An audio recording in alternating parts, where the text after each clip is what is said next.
இந்த கோயிலில் நீங்கள் என்ன வேண்டிக்கிட்டாலும் கண்டிப்பாக நடக்குங்க. அதுக்கு பதிலாக நம்ம செய்ய வேண்டியது, நம்ம என்ன வேண்டிக்கிட்டோமோ அது சிலையாக எடுத்து வைக்கணும்.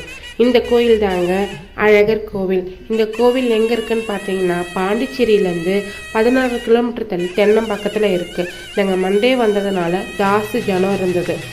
இந்த சிலையெல்லாம் பார்த்தீங்கன்னா, இதெல்லாம் அவங்க வேண்டிக்கிட்டு அவங்க வேண்டுதல் நிறைவேறினதுக்கப்புறம் செஞ்ச சிலை தாங்க இது. அது சிலையில் என் பையன். அந்த கோயில் பார்த்திங்கன்னா பார்க்கவே ரொம்ப நல்லா இருந்துச்சுங்க. அங்கே நடுவில் அழகர் இருக்கிறாரு. இந்தாண்டு அவங்க 2 மனைவிகள் இருக்கிறாங்க.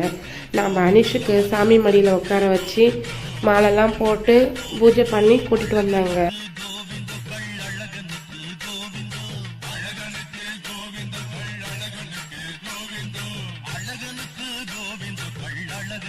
இது அழகர் சித்தர் வாழ்ந்த சமாதிங்க.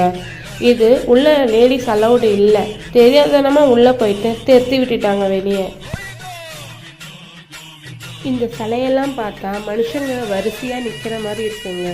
டாக்டர், கல்யாணம் ஆகலையா, வீடு கட்டணுமா, கார் வாங்கணுமா, என்ன வேண்டுதலாக இருந்தாலும் பரவாயில்ல, நிறைவேறிடும். நம்ம அதை சிலையாக கொடுக்கணும். நல்லபடியாக சாமி கும்பிட்டுட்டு வெளியே வந்துட்டோங்க.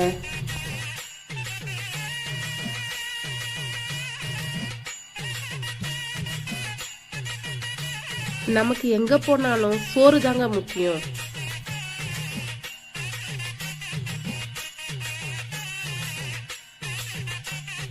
நல்லபடியாக சாமி கும்பிட்டுட்டு நாங்கள் வீட்டுக்கு கிளம்பிட்டோங்க.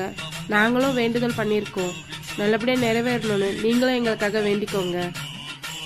மறக்காமல் நம்ம சேனலை சப்ஸ்கிரைப் பண்ணுங்கள், லைக் பண்ணுங்கள். பாய்.